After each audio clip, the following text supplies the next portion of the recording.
Was ist wahre Macht? Es ist die Größe einer Armee, unermesslicher Reichtum oder der Einfluss, der Jahrtausende überdauert. In der Antike gab es Herrscher, die all das vereinten. Sie befehligten Millionen, bauten Imperien auf und formten die Welt, wie wir sie heute kennen. Heute ranken wir die 5 mächtigsten von ihnen, von den Wüsten Persiens über die Ebenen Indiens bis zum Herzen Roms. Bleibt dran!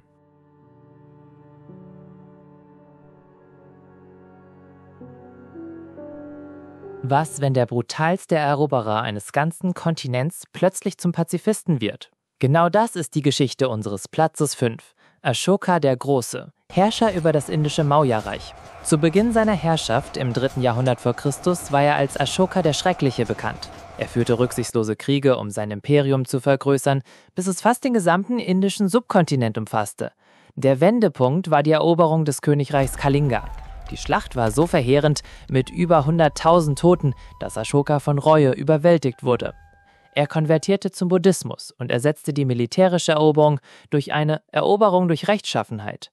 Statt Armeen zu entsenden, ließ er seine Gesetze des Friedens, der Toleranz und der sozialen Fürsorge in Säulen und Felsen im ganzen Reich meißeln. Er baute Spitäler für Menschen und Tiere und sandte buddhistische Missionare bis nach Griechenland und Ägypten. Ashoka tauschte also sein Schwert gegen Steine ein und wurde dadurch unsterblich. Sein Vermächtnis ist heute so mächtig, dass das Symbol seines Reiches, das Rad des Gesetzes, im Zentrum der indischen Nationalflagge prangt.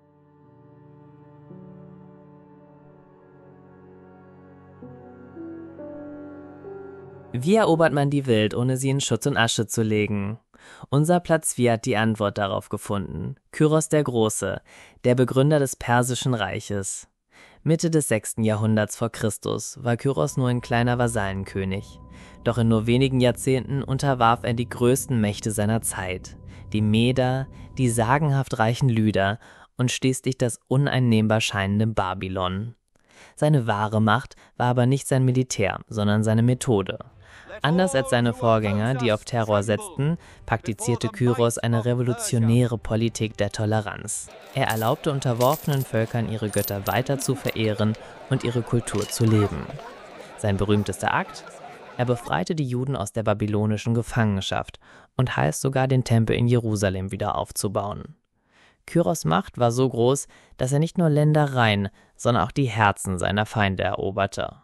Sein politisches Vermächtnis ist auf einem kleinen Tonzylinder verewigt, der heute von vielen als die erste Menschenrechtserklärung der Geschichte bezeichnet wird.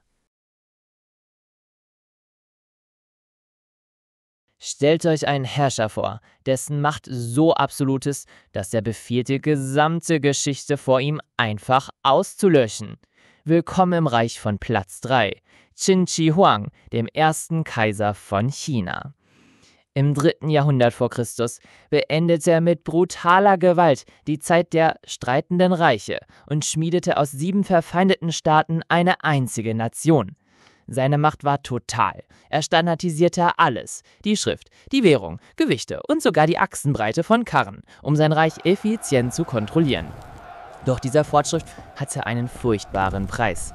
Er ließ Millionen von Menschen Zwangsarbeit an der Großen Mauer und an seinem gigantischen Grabmal leisten. Um jeden Widerstand im Keim zu ersticken, ließ er Bücher verbrennen und hunderte Gelehrte bei lebendigem Leibe begraben. In seiner paranoiden Suche nach dem ewigen Leben ließ er sich eine Armee aus 8000 Thronsoldaten für das Jenseits erschaffen. Die Ironie? Es ist genau diese stille Armee aus Lehm, die den Namen des Tyrannen für die Ewigkeit unsterblich gemacht hat.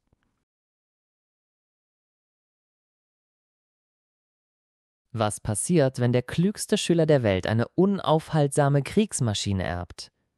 Man erhält Platz 2 unseres Rankings, Alexander den Großen.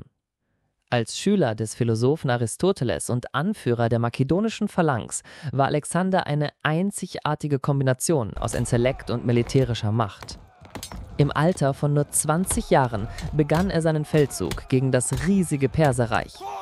In einem atemberaubenden Siegeszug, der gerade einmal ein Jahrzehnt dauerte, demontierte er das größte Imperium seiner Zeit und marschierte bis an die Grenzen Indiens. Auf dem Schlachtfeld war er unbesiegt. Seine Macht war seine strategische Genialität und die absolute Hingabe seiner Soldaten, die ihm bis ans Ende der bekannten Welt folgten. Ironischerweise war seine größte Leistung nicht das Reich, das er eroberte, denn das zerfiel sofort nach seinem frühen Tod mit 32 Jahren. Seine wahre, unsterbliche Macht war eine Idee: der Hellenismus. Eine kulturelle Supernova, die griechisches Denken in der ganzen Welt verbreitete und den Grundstein für das Römische Reich und die westliche Zivilisation legte. Der mächtigste Mann der Welt ist nicht immer der lauteste. Manchmal ist es der, der die Regeln des Spiels neu schreibt, ohne dass es die Spieler sofort bemerken.